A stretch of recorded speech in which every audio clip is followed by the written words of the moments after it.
Shalom semuanya.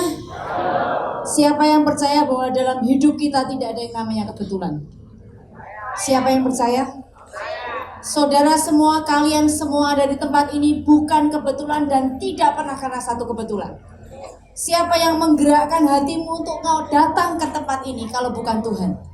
Mungkin kau ada di tempat ini karena pendetamu, hamba Tuhan, pemimpinmu, orang tuamu yang suruh engkau ada di sini. Tapi siapakah mereka? Mereka adalah orang-orang yang dipakai Tuhan untuk ada di atas kalian. Dan karena alasan itu, saudara dan saya, kalian semua anak-anak, kalian ada di sini.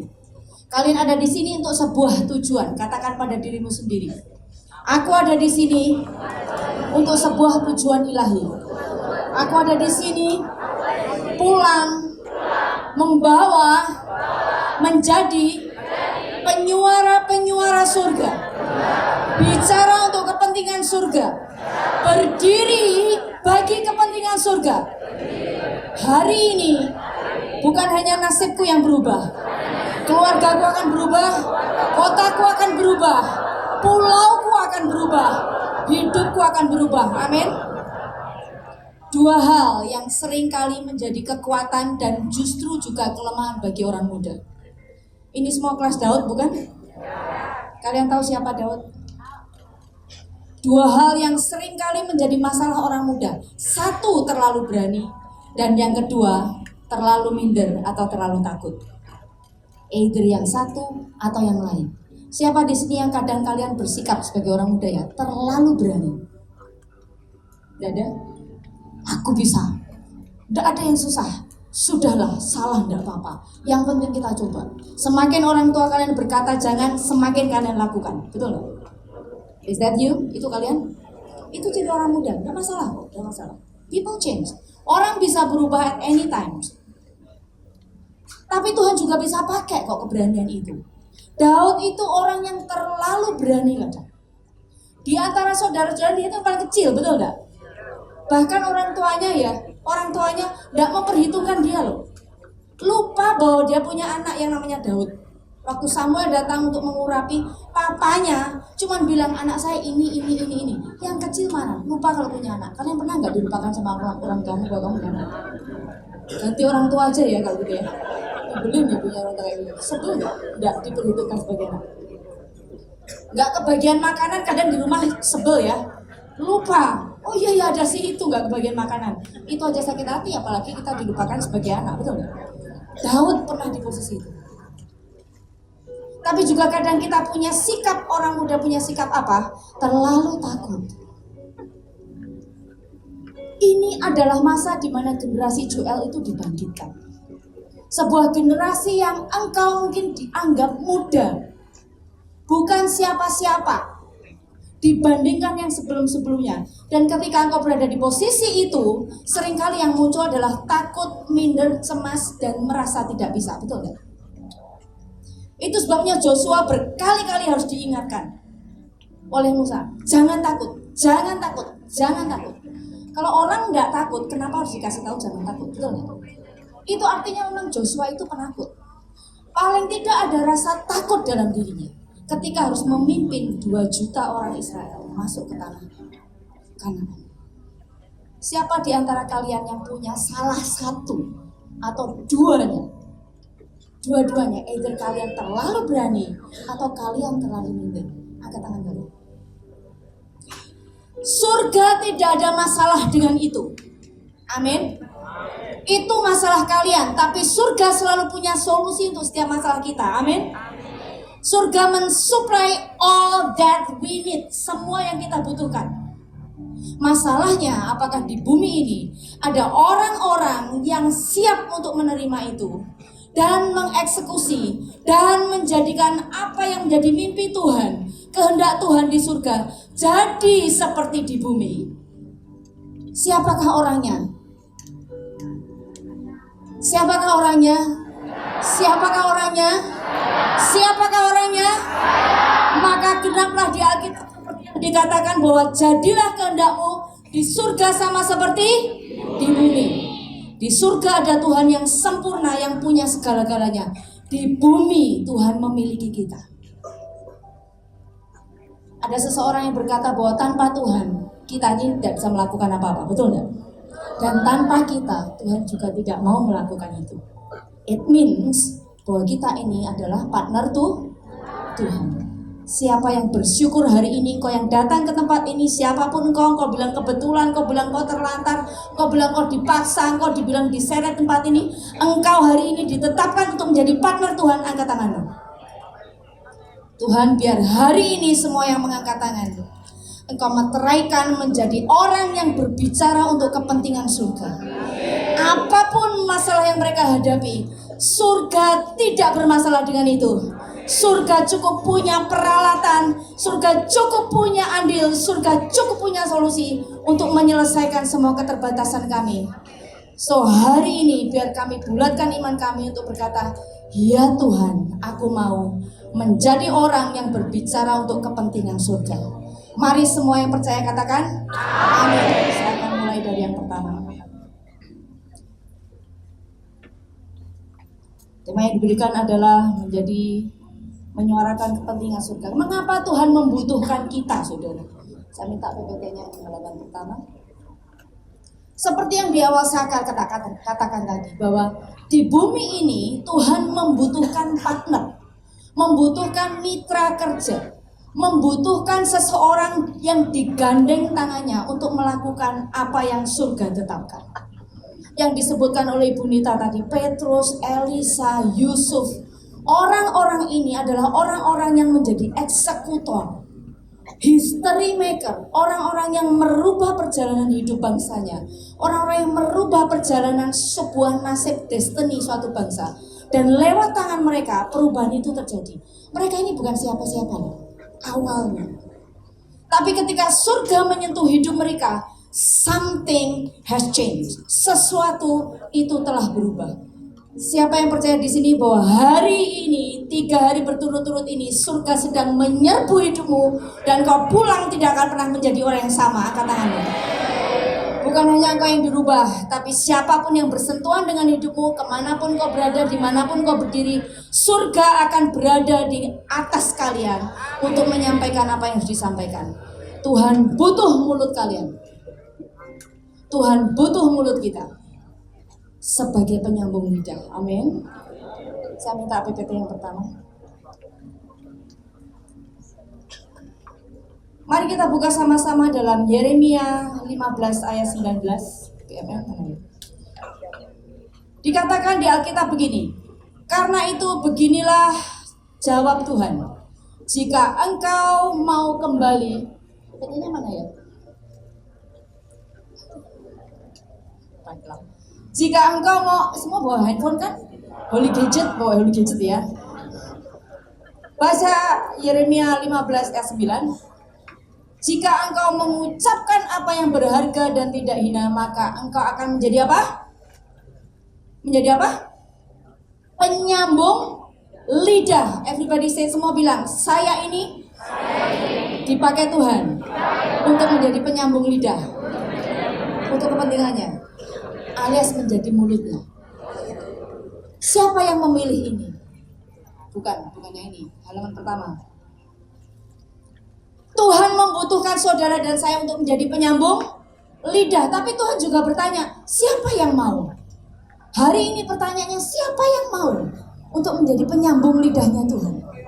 Begitu surga berkata, terbelah, maka terbelah. Begitu di tempatmu terjadi banjir, engkau berdoa dan engkau masuk ruang Maha Kudus, engkau bertemu Tuhan dan engkau mendapat satu firman, dan firman berkata, hentikan banjir, maka banjir itu berhenti dan itu keluar dari mulutmu. Siapa yang mau seperti itu? Siapa yang kelihatan sakti? Bukan kelihatan sakti, memang kamu sakti. Kenapa? Karena kita punya Tuhan yang seperti itu.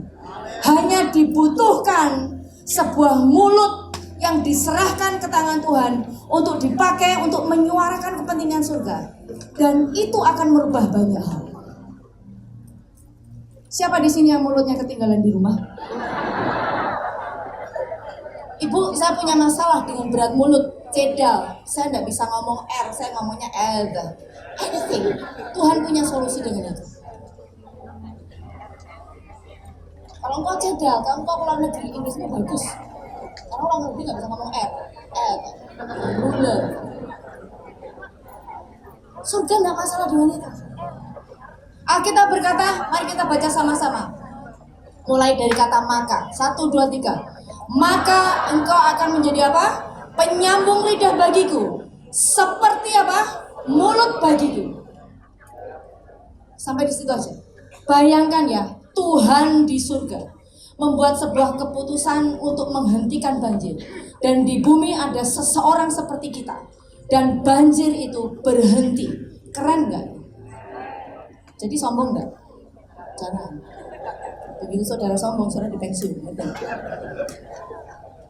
Tapi malu nggak? Kadang minder nggak? Takut nggak? Santai. Ya santai. Kita akan nanti belajar. Orang-orang yang punya masalah dengan ini, hatinya mau, hidupnya mau, tapi dia punya masalah dengan beberapa hal. Surga punya solusi untuk semua keterbatasan itu karena surga itu tidak pernah terbatas. Amin. Kitalah yang sering kali membatasi surga untuk bergerak. Karena apa? Ketakutan kita, keminderan kita, keterbatasan fisik kita, keterbatasan jiwa kita. Dan itu menjadi penyumbat bagi kehendak Tuhan itu terjadi di bumi. Surga sudah lebih dari siap untuk memutuskan apapun. Di bumi butuh seorang yang menjadi eksekutor. Menjadi apa? Eksekutor artinya orang yang memutuskan segala sesuatu karena surga sudah memutuskan itu. Amin. Partnership itulah sistem kerja kerajaan Allah. Siapa yang mau menjadi partnernya Tuhan? Hari ini dan seterusnya. Hari ini biarlah itu menjadi awal yang baik buat kita semua. Dan selanjutnya silahkan berjalan dengan Tuhan. Dan biarlah engkau melihat semua yang ajaib yang Tuhan letakkan dalam hidupmu hari demi hari. Sampai pada akhirnya. Amin. Lanjut. Ada suatu golongan orang yang merasa bahwa gini, bukan merasa, ini fakta. Siapa di sini yang suka ngomong kotor? Gampang banget ngomong kotor, udah kayak latah. Enggak kotor, makin keren. Gila gak? Hah? Dikit-dikit. Dan engkau ada di sini. Siapa yang engkau merasa bahwa mulutmu kotor, engkau ada di sini tapi hatimu mau dipakai Tuhan, angkat tangan. Ada seseorang namanya siapa? Yesaya. Siapa? Ini jenis orang yang Tuhan mau pakai tapi bermasalah dengan mulutnya. Alkitab berkata begini, Yesaya 6 ayat 5 sampai 6, nanti ada sampai ayat 8. Lalu aku berkata, celaka. Tak ada harapan lagi bagiku. Hari ini kau yang mulutmu kotor tapi hatimu mau dipakai Tuhan, masih ada harapan. Amin. Jadikan hari ini a new day, a new beginning for your life, untuk engkau dipakai menjadi penyuara-penyuara kepentingan surga. Alkitab berkata, sebab apa? Mulutku apa? Kotor karena dosa. Engkau mungkin pakai mulutmu untuk sesuatu yang lain. Engkau mengucapkan sesuatu yang lain, yang sia-sia, yang menyakiti orang, yang merusak gambar diri orang, yang menghancurkan nama baik orang, gosip apapun, anything. Semua yang jahat keluar dari mulutmu, and you cannot stop it. Sepertinya engkau tidak bisa menghentikan. Surga punya solusi, surga punya alat, surga punya cara untuk menghentikan itu, sehingga engkau tetap punya harapan untuk engkau bisa dipakai Tuhan. Dan aku tinggal di antara bangsa yang begitu juga. Siapa yang kalian tinggal di kampung, di keluarga, di daerah, yang kalau ngomong selalu ada kata makiannya. Saya orang Surabaya, saya Jawa Timur. Kalau ngomong kasar, selalu ada makian. Bahasa Jawanya miso. Kalau enggak miso itu enggak, gimana? Dan saya tinggal di tengah bangsa seperti itu. Kalau toh saya tidak melakukan, saya mendengar. And sometimes ke bawah. Siapa yang berada di bangsa yang sejenis seperti itu? Di keluarga yang mulutnya gampang banget ngutukin, keluar yang kotor dan segala macam. Hari ini kita akan buat perjanjian. Hari ini Tuhan akan mengikatkan sebuah perjanjian yang baru dengan kalian. Sehingga ketika kalian pulang dari tempat ini, kalian kembali ke tempatmu, engkau akan menjadi manusia baru. Dimulai dari mana? Mulutmu. Amin. Dia kita berkata begini, aku tinggal di antara bangsa yang begitu juga. Walaupun begitu dengan mata kepalaku sendiri aku telah melihat Raja Tuhan yang Maha Kuasa. Dibutuhkan sebuah intervensi ilahi. Lihat ayat 6. 1, 2, 3 kita baca sama-sama. Kemudian salah satu makhluk itu terbang kepada saya, membawa bara yang diambilnya dengan sepi dari mesbah, dari tempat kudus. Lalu apa yang dilakukan? Ayat 7. Kemudian ia datang kepadaku dan apa? Menyentuh bibirku. Ini bagian yang kotor, ini bagian yang najis, tapi dari bagian inilah Tuhan akan memakai engkau untuk menjadi history maker. Amin. Untuk menjadi orang yang mengucapkan kepentingan-kepentingan surga, untuk menjadi eksekutor-eksekutor, membawa perubahan dimanapun kau berada. Dari mulutmu, Alkitab berkata hidup dan mati dikuasai seperti yang disampaikan tadi. Dari tempat yang paling kotor, Tuhan akan balikkan suatu keadaan menjadi tempat, menjadi sarana, menjadi alat yang akan merubah bumi menjadi sama seperti surga. Sekarang engkau dinyatakan apa? Tidak bersalah lagi. Karena bara itu telah apa? Menyentuh bibirmu. Dibutuhkan sebuah campur tangan surga untuk saudara dan saya dilayakkan untuk mengambil bagian dari apa yang Tuhan sedang kerjakan hari-hari ini di bumi. Lalu aku dengar Tuhan bertanya, siapakah yang akan kuutus membawa pesanku? Hari ini Tuhan bertanya, siapakah yang mau kuutus? Siapakah yang mau kuutus? Siapakah yang mau kuutus? Siapakah yang mau kuutus? Dan engkau menjawab apa? Aku menjawab, Tuhan apa? Aku mau utus engkau. Tapi sebelum ini terjadi, Tuhan harus lakukan sesuatu dengan mulut kita. Yesaya mengalami ini karena Yesaya adalah bangsa tinggal di tengah bangsa yang kotor, mulutnya kotor. Tuhan punya solusi untuk itu. Jenis yang kedua.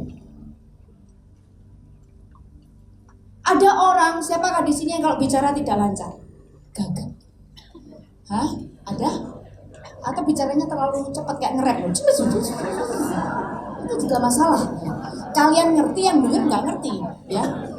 Ada yang terlalu lambat. Alkitab juga punya jenis manusia yang seperti ini. So don't worry, jangan khawatir. Alkitab itu penuh dengan orang-orang yang sangat natural seperti kita. Tapi begitu mereka bertemu dengan Tuhan yang supranatural, everything changes. Semuanya berbeda. Jadi ini bukan tentang Tuhan, ini tentang bagaimana kita meresponi panggilan Tuhan. Amin. Dari pihak Tuhan tidak pernah ada masalah. Sometimes the problem is in us. Masalahnya ada di kita. Siapa di sini yang kita baca ya? Keluaran 4 ayat 10 12 sampai 12. Tapi Musa berkata, "Ya Tuhan, saya bukan apa? Orang yang pandai." Siapa di sini yang merasa bukan orang yang pandai? Atau gengsi nggak? Oh bu, maaf bu, saya terlalu pandai, jadi saya nggak mengangkat tangan. Karemu wis, ya. Nanti ada lagi yang jenis kayak gitu. Tenang aja. Tuhan, saya bukan orang yang pandai bicara, baik dahulu maupun sekarang. Sesudah Tuhan bicara kepada saya, Alkitab berkata apa? Ini jenis orang yang apa? Saya berat lidah, bicara lambat dan tidak lancar. Apakah itu engkau? Tuhanmu tidak masalah dengan ini. Tapi ini adalah siapa? Yang bicara ini siapa sih? Musa. Ini Musa. Yesaya punya masalah dengan bibir kotor. Musa punya masalah dengan berat lidah. Ini semua orang bermasalah. Tapi surga selalu punya jawaban untuk setiap masalah kita. Amin. Itulah surga. Yang ketika semuanya dibukai, all bisa kita gunakan. Ketika surga itu dibuka dengan semua kekayaannya dan asetnya, all bisa digunakan. Siapa yang membuat dia bisu dan Tuhan berkata kepadanya, siapakah yang memberi mulut kepada manusia? Siapakah yang membuat dia bisu atau tuli? Siapa yang membuat dia melek atau buta? Bukankah aku, kata Tuhan? Bukankah saudara dan saya datang ke sini jauh-jauh dari Sumatera, Kalimantan, Papua, kemanapun saudara pengen ketemu Tuhan? Dan inilah yang akan Tuhan lakukan bagimu. Menciptakan dari yang tidak ada menjadi ada, dari yang tidak mungkin menjadi mungkin. kalau engkau bertemu dengan Tuhan. Jadi ini bukan hanya soal karunia, tapi all the center seperti yang tadi dikatakan. Begitu engkau bertemu Tuhan di ruang Maha Kudus, maka Tuhan akan merubah itu semua menjadi sesuatu yang baru. Siapakah yang ingin kau jumpai ketika engkau ada di sini? Kalau bukan Tuhan, amin. Sekarang pergilah. Aku akan menolong engkau berbicara dan mengajarkan apa yang harus engkau katakan. Ini adalah awal perjalananmu dengan Tuhan untuk sesuatu yang baru. Dan biar Tuhan sendiri yang akan mengajarkan kepada kalian apa yang harus kau katakan. Ibu, saya tahu nggak? Saya ini paling kecil di antara keluarga. Saya kalau ngomong nggak direken bahasa Jawanya. Nggak direken tuh nggak dianggap. Daud paling kecil. Bungsu enggak? Saya juga bungsu. Saya bungsu dari 5 bersaudara. Ayah saya menikah 5 kali. Jadi ibu saya berapa? Di hati saya waktu itu yang ada cuma malu, minder. Pengen mati. Pengen bunuh ayah saya. Kenapa? Malu. Berdiri di tempat seperti ini nggak sanggup. Ketemu orang nggak sanggup. So, kebiasaan saya, hobi saya bersembunyi di kamar. Nggak punya mainan di kamar, adanya buku. Terpaksa membaca. Sampai sekarang akhirnya hobinya membaca. Dimulai dari apa? Terpaksa. Nggak mau ketemu orang karena malu. Di rumah adanya buku, di rumah adanya majalah, di rumah adanya kamus. Ya sudah, itu yang saya makan. Nggak punya mainan. Sakit-sakitan, kalau main capek sedikit asmanya kok kambuh lagi. Bunyi kalau napas bunyi. Tapi tidak mati-mati, ada. For the reason Tuhan pertahankan hidup saya. For the season Tuhan pertahankan hidup saya. Amin. Iblis setan mau ambil nyawamu how many times, don't care. Kalau Tuhan punya alasan mempertahankan kau, itu karena pasti alasan kekekalan. That's why you are here. Itu sebabnya saudara ada di sini, amin. Bukan buat ketemu nasi yang mungkin saudara enggak selera, mie yang garing, kasur yang enggak ada bantalnya, tipis. Itu hanya perjalanan, nothing, itu kecil saudara. Dibandingkan yang ilahi yang Tuhan mau tanamkan dalam hidupmu hari ini, itu berlaku kekal. Amin. Yuk kita lanjut.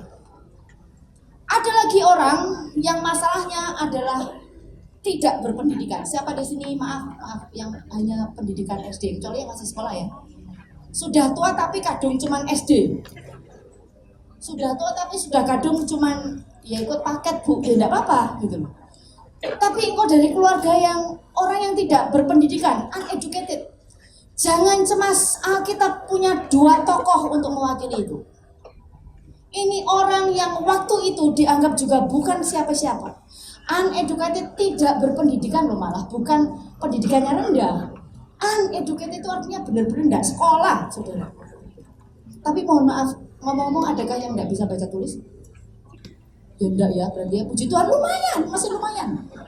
Berarti masih ada harapan, betul? Masih ada harapan kan? Masih ada harapan untuk engkau dipakai Tuhan, amin. Kisah Rasul 14 ayat 13 berkata begini. Ini tentang siapa? Petrus dan Yohanes. Ketika mahkamah agama melihat keberanian Petrus dan Yohanes dan mengetahui bahwa keduanya hanyalah orang yang kebanyakan yang apa? Tidak berpendidikan tinggi. Di versi lain uneducated, orang awam, bukan siapa-siapa. Maka mereka heran melihat perubahan besar yang dialami oleh keduanya karena persekutuan dengan Yesus. Masalahnya mereka tidak berpendidikan, betul enggak? Tapi ada solusi, mereka punya persekutuan dengan Yesus. Everything change.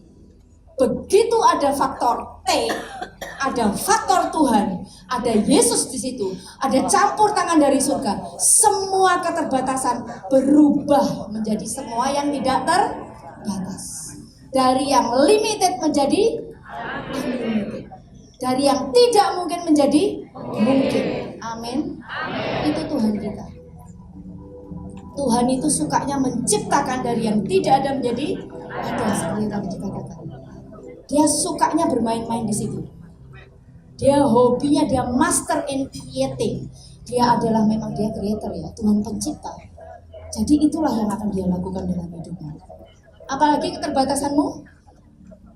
Bu, saya punya masalah dengan kesombongan. Oh, sama dengan saya, tenang. Surga juga punya alat untuk mematahkan orang seperti itu. Bu, saya enggak layak, Bu. Lucifer sombong, jadi saya ini mungkin tenang. Tenang. Yesus mati bukan buat malaikat. Yesus mati menebus saudara dan saya. Kita ini lebih mulia daripada malaikat. Lucifer begitu jatuh, selesai. No more repentance, no more second chance. Tidak ada kesempatan kedua. Tapi saudara dan saya, kita berdosa. Darahnya cukup untuk menyelesaikan semuanya. Amin. Kita akan lihat jenis orang yang berikutnya. Lanjut. Inilah orang yang bermasalah dengan yang namanya pride alias harga diri. Siapa di sini yang kau tahu bahwa kau ini sombong? Ada harapan untuk sembuh. Tapi kalau orang sombong, tidak sadar kalau sombong, ban-ban kamu siap-siap kan lebih benar. Kalau engkau sombong tapi engkau tahu bahwa engkau sombong, masih ada harapan. Tapi kalau engkau sombong dan engkau tidak tahu bahwa engkau sombong, panjang urusannya. Dari Saulus menjadi apa? Paulus. Ini cara Tuhan, cara surga menyentuh orang yang bermasalah dengan kesombongan. Ini caranya, dan surga tidak akan pernah kehabisan cara. Surga punya 1,000 ways, cara, 1,001 macam cara untuk menangani setiap sumbatan, ikatan, obstacles, barrier, halangan, apapun. Sampai pada akhirnya ketetapan, keputusan surga atas hidup kita, atas jiwa kita, atas keluarga kita terlaksana. Amin. Surga selalu punya cara. Saulus jatuh dalam sebuah kisah di Kisah Rasul 94. Saya ambil dari ini versinya, versi yang bermacam-macam ya. Jangan katakan kok Mahanen sesat ya, Alkitabnya beda dengan Alkitab saya. Jangan bodoh. Alkitab itu punya banyak versi ya. Saya ambil versi yang paling kuat yang saya berharap ini bisa menolong saudara dan saya makin mengerti. It's very clear. Dan ini menolong kita untuk lebih memahami. Kalau saudara belum pernah bertemu dengan versi ini, thanks God, saudara hari ini kita sama-sama belajar. Amin ya. Pelajarilah dan ini akan sangat menolong kita, sangat memberkati kita dan orang lain.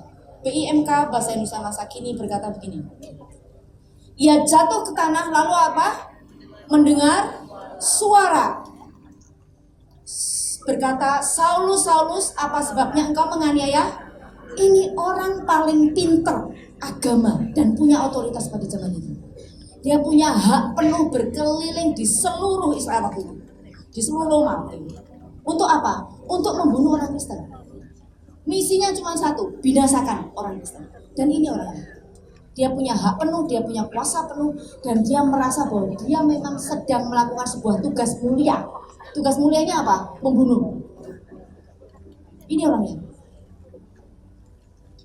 Dia ini anak didiknya Gamaliel, ahli agama, profesor. Dari suku Benyamin, disunat hari ke-8, penganut Taurat paling kental. Sudahlah kalau urusan agama, ini masternya. Tidak ada alasan buat dia minder, sama sekali. Tidak ada alasan buat dia malu, terlalu berani. Tidak ada alasan buat dia memperhitungkan segala sesuatu 2 kali. Ini orang yang sangat bulat hati, determined. Setiap kali dia melakukan sesuatu, determined. Satu keputusan, satu tujuan, satu tindakan. Ini Paulus, waktu itu masih Saulus. Tuhan tahu hatinya memang bulat untuk melakukan sesuatu, either salah ataupun benar. Tapi Tuhan juga bisa pakai orang seperti ini. Dari salah dibalik menjadi apa? Benar. Karena ini orang yang berani membayar harga apapun resikonya. Untuk yang salah saja dia melakukan, apalagi untuk yang benar. Jadi Tuhan pakai orang ini untuk menjadi orang yang bicara untuk kepentingan surga. Kisah Rasul 9 ayat 8. Pada waktu Saulus bangkit, ia sadar bahwa apa? Ia menjadi buta dan harus apa? Dituntun dari orang yang memimpin menjadi orang yang dituntun karena buta. Bayangin cara Tuhan merendahkan seseorang.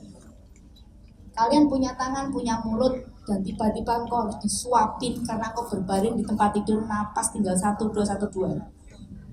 Engkau dibuat mendadak menjadi sangat lemah dan membutuhkan orang lain.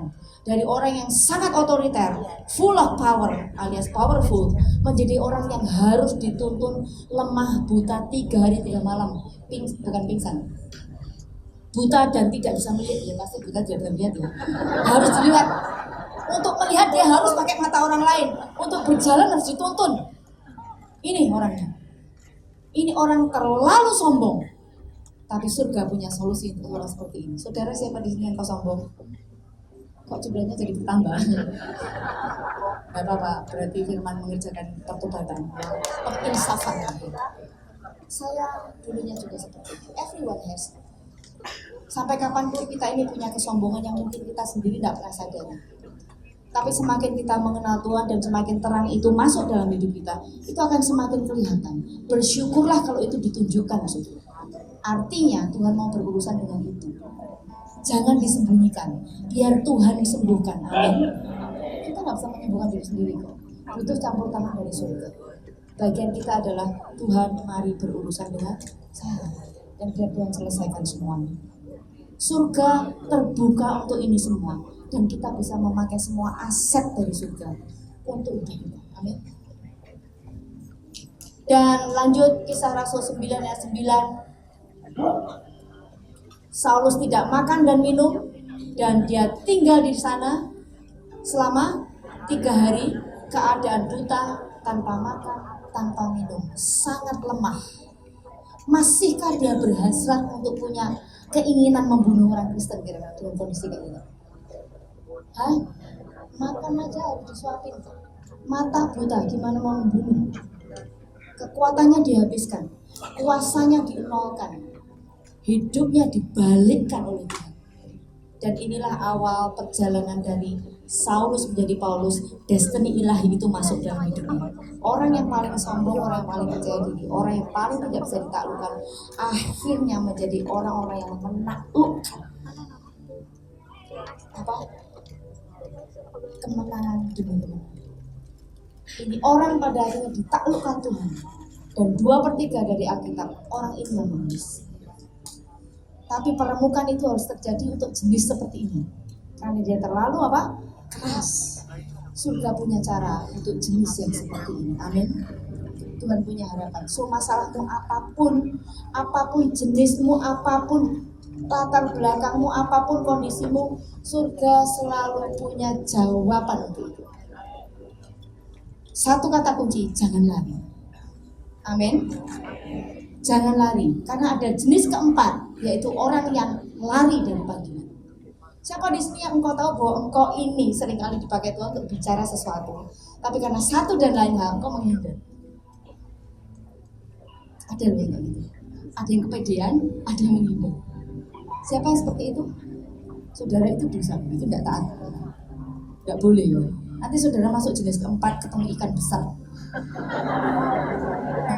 Kita makan ikan bangga, gimana kalau dimakan ikan? Nggak elit. Ada loh jenis seperti itu. Kita belajar sama-sama ya. Kita belajar ini supaya apa? Kita sama-sama tahu lah, ini manusia, sisi humannya. Dan kita punya sisi human itu. Kita punya sisi natural itu. Itu sebabnya kita membutuhkan yang namanya supra untuk melampaui yang natural. Dibutuhkan supranatural untuk melampaui yang natural. Dibutuhkan campur tangan surga untuk mengatasi semua keterbatasan kita. Yuk kita lihat yang berikutnya. Lanjut, ayo Mas BNN. Dalam Yunus 1 ayat 3, PMK bahasa Indonesia masa kini. Ini jenis yang lari, jenis orang yang kalau disuruh Tuhan apa, aduh saya nggak enak, aduh jangan saya, yang lain saja. Aduh nanti gimana kalau, sungkan. Siapa orang jawab? Isin, banyak isinnya, banyak sungkannya, padahal sering isin-isinnya. Sungkan itu dosa saudara. Ya, alias kita tidak menghormati Tuhan, lebih menghormati manusia dan memperhitungkan diri kita sendiri. Ya, itu egois, selfish. Yunus 1 ayat 3. Tetapi Yunus apa? Ketika dia harus ke Niniwe dan menyampaikan berita pertobatan, saudara-saudaranya dihabisi, dibunuh di Niniwe. Itu sebabnya dia mungkin enggan untuk ada di sana, karena tahu begitu nanti dia sampaikan firman orang Niniwe bertobat, kok enak, selamat. Ada saudara-saudara mati di tangan mereka. Biar mereka juga mati. Hasrat untuk revenge, membalas dendam itu ada. Itu sebabnya dia nggak mau ke sana. Karena saudara-saudara Yunus juga dibunuh di Niniwe. Begitu Tuhan utus, ini yang dia lakukan. Alkitab dimulai dengan satu kata tetapi, belum enggak? Dia harus melakukan ini tetapi. Dia harus mengerjakan ini tetapi, alias berlawanan dengan ayat yang pertama. Dan inilah yang dilakukan oleh Yunus. Tetapi Yunus apa? Malah berangkat ke arah lain untuk menjauhi Tuhan. Ini jenis yang jago lari ini ya, lari dari panggilan, lari dari kenyataan. Coba jangan begitu ya. Kita jangan begitu. Ia pergi ke Yopa dan kebetulan menemukan kapal yang hendak bertolak ke Spanyol. Setelah membayar ongkos perjalanannya, ia naik kapal lalu berlayar bersama awak kapal ke Spanyol apa? Untuk menjauhi Tuhan. Siapa yang disuruh doa, disuruh menyampaikan pesan Tuhan pura-pura budek? Apa Tuhan? Ini buat budek benar. Disuruh kasih persembahan itu taruh yang di amplopmu, yang di tasmu. Apa? Kenapa saya pernah soalnya? Lu manusia. Kalau saya udah ngaku dosa berarti kan dihapus dosanya. Mulai nol dari Bu, mulai dari nol ya Bu. Istik. Karena sekarang siapa mengaku dosa.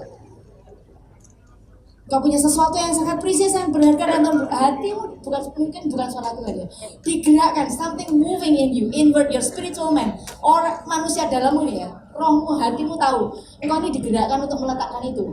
But you don't want it, saudara tidak mau. Maka saudara pilih untuk tidur, berapa tidak tidur. Besok bangun langsung, suara Tuhan tidak pernah berubah saudara. Saudara bangun besok bukan shalom, gelisah keringat dingin. Sampai mau melakukan apa yang Tuhan mau untuk lakukan. Itu menjauh. Saya tidak perlu baca, saya tidak perlu ceritakan tentang kisah selanjutnya. Kau tahu akhir hidupnya seperti apa? Not mention, hampir tidak pernah disebutkan tentang Yunus. Dia harus berhadapan dengan ikan ini, itu, ini, dan seterusnya. Karena ini hari ini engkau yang tahu bahwa engkau dipakai Tuhan, mulut dipakai Tuhan untuk menyampaikan pesan Tuhan apapun, dalam bentuk apapun, mendoakan orang, memeluk orang demi kesembuhan, menyampaikan firman, memberi persembahan, anything. Dan engkau berkata, dalam hati engkau berkata tidak mau. Dan yang kau lakukan adalah ini, percayalah roh Tuhan lebih kuat daripada kita. Kita akan dibuat gelisah sampai kita melakukan itu yang menjadi Tuhan. Sampai shalom itu turun. Begitu kita melakukan itu, shalom turun. Amin. Lanjut. Semua masalah ini Tuhan punya solusi. Ya, kita lanjutkan. Lanjut aja.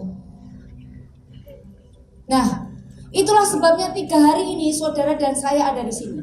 Karena tidak cukup di Alkitab pada tokoh yang namanya Harun. Itu orang yang sangat pandai bicara. Dan Musa butuh Harun untuk menyambung lidah menyampaikan pesan. Tapi skill manusia saja tidak cukup. Keterbatasan kita akan disingkirkan Tuhan dengan semua pertolongan dari surga. Tapi itu saja tidak cukup. Di bumi kita harus membangun yang namanya apa? Manusia roh. Itu sebabnya 3 hari 3 malam kita ada di sini semua. Saudara harusnya jam ini habis makan, saudara ngantuk, betul nggak? Siapa di sini yang tadi udah nguap-nguap? Banyak, tapi kok nggak pulang? Why do you stay? Kenapa di sini? Karena ada yang lebih menarik buat kalian daripada ngantuk, betul nggak? Hadirat Tuhan lebih kuat daripada ngantuk. Itu menunjukkan bahwa rohmu kuat hari ini, 3 hari ini. Tapi jangan cuma sampai di sini. Ini saudara harus maintain, karena roh yang kuat itu menjadi kunci untuk saudara melakukan dan mengeksekusi semuanya. Di rumah nanti akan ada suara-suara yang macam-macam. Orang-orang terdekatmu akan ngomong yang aneh-aneh. Kalau kamu tidak kuat secara roh, saudara berhenti, percayalah. Kita baca yang ini ya. Lukas 1 ayat 80. Adapun anak itu bertambah besar dan makin kuat apa? Rohnya. Saudara makan 3 kali sehari, nge-gym and anything, membuat tubuhmu kuat, betul ya? Tapi rohmu itu harus lebih kuat. Dan ini salah satu, saya tidak ngomong satu-satunya, salah satu membangun manusia rohnya adalah dengan cara begini. Saudara baca roh, saudara baca Alkitab, saudara bersekutu dengan orang-orang Kristen yang rohnya sehat, strengthen one another, saling menguatkan. Dan itu membuat rohmu kuat. Ketika saudara mendengar firman disampaikan, di dalam ini saudara excited. Betul? Ada yang di sini tiba-tiba pengen dengar lagu melo? Pas di sini. Tidak ada. Kenapa? Rohmu lebih kuat daripada jiwamu. Tubuhmu nothing, mau ngantuk nggak jadi. Karena apa? Rohmu kuat. Dan ia tinggal di padang gurun, bukan di rumah. Sampai kepada hari ia harus menampakkan diri ke Israel. Ini kalau bukan orang yang rohnya kuat, nggak mungkin tinggal pada gurun. Ngapain? Saudara tinggal di kasur tipis membuat rohmu kuat atau tubuhmu lemah? Meskipun tubuhmu lemah, tapi karena rohmu kuat, nggak rasa loh. Look at yourself, lihat dirimu sendiri. Saudara perhatikan, betul nggak?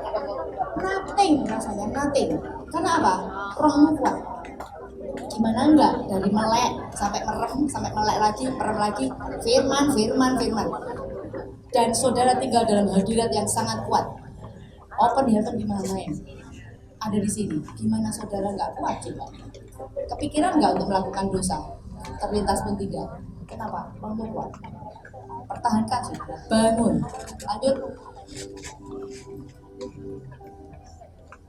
Lanjut. Saya persingkat. Jadi perkataan yang saudara nanti katakan, apapun yang saudara sampaikan, itu bukan karena kemampuan manusia kita yang natural, betul nggak? Dibutuhkan sebuah campur tangan ilahi, intervensi dari surga, sehingga kita bisa berkata, baik perkataanku maupun pemberitaanku tidak kusampaikan dengan kata-kata hikmat yang meyakinkan, tapi dengan keyakinan akan kekuatan roh. Saudara pikir saya berdiri di sini, saya latihan pidato atau apa? No. Percayalah, saya ini dulunya juga orang yang penakut.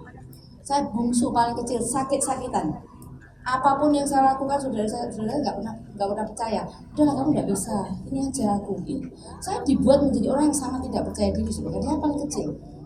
Saya bisa di backup sama keluarga, sehingga saya nggak yakin dengan diri saya sendiri. Kalau saudara melihat ada kekuatan yang mengalir dalam hidup saya, siapapun ya, itu di belakangnya ada roh, saudara. Manusia roh yang kuat. Dan itu akan mengambil alih yang natural menjadi apa? Supranatural. Dibutuhkan yang namanya kekuatan roh. Amin. Yuk lanjut. Nih, saudara, Tuhan itu kalau melakukan sesuatu sukanya bikin yang aneh-aneh, yang antagonis. Saudara mari ucapkan, Tuhan saya suka melakukan yang antagonis. Antagonis itu yang nggak mungkin gitu, yang nyeleneh. Saudara bisa bayangin ya, Daud, kakak-kakaknya tuh biasa perang, mereka tuh jadi tentara. Daud itu cuma mengembalakan embek, wedus, saudara tahu? Alkitab juga berkata hanya 2-3 ekor kok, antara 2 dan 3, bukan 20-30, 2 dan 3. Itu bukan siapa-siapa. Tapi justru yang seperti itu dipilih jadi raja. Yang lain kurang orang ya. Suka bikin yang antagonis gitu ya. Kita nggak kepikiran Tuhan ciptakan. Ya memang Tuhan hobinya begitu ya. Jadi kalau engkau berpikir bahwa mungkin nggak ya aku, mungkin nggak ya, stop, shut up, tutup mulutmu, nggak usah ngomong. Sebab Tuhan, kita baca sama-sama 1 Korintus 1 ayat 27, 1, 2, 3. Sebab memang Allah sengaja memilih yang dianggap bodoh oleh dunia, supaya orang-orang yang pandai apa? Menjadi malu. Allah memilih juga yang dianggap lemah oleh dunia ini, supaya orang-orang yang gagah perkasa menjadi malu. Tuhan sengaja. Tuhan sengaja. Kalau engkau tahu bahwa engkau punya kelemahan ini itu dan engkau tidak punya harapan untuk engkau bisa dipakai Tuhan, Tuhan sengaja memilih engkau untuk engkau ada di tempat ini. Untuk apa? Apa yang dianggap bodoh? Apa yang dianggap lemah? Tuhan sengaja memilih orang seperti itu untuk membuat yang di dunia ini apa? Malu. Saudara, engkau yang tahu engkau punya kesombongan dan segala macam, sudahlah, tenang. Surga akan punya solusi untuk menyelesaikan masalah itu. Amin.